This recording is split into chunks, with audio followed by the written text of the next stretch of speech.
নমস্কার, এসপিএন চ্যানেলে আপনাদের স্বাগত। এই মুহূর্তে ভারতীয় ফুটবলের সবচেয়ে বড় খবর হলো জামশেদপুরে একটি অপরাজিত আঁকড়া খুঁয়ে ফেলল নর্থ ইস্ট ইউনাইটেড। তাদের হারিয়ে দিয়েছে 2-1 গোলে।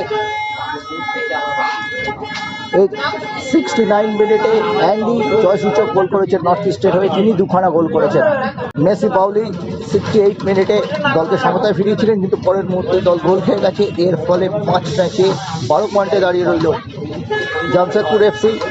লিগে একমাত্র অপরাজিত দল থাকলো মোহনবাগান, তাদের 5 ম্যাচে 13 পয়েন্ট, 1 পয়েন্টের লিড।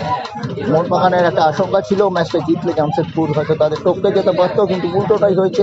মোহনবাগান কাল বেঙ্গালুরুর সঙ্গে ড্র করেছিল, আর এদিন জামশেদপুর হেরে গেছে। এখানেও কিন্তু ম্যাচেই তারা হারলো।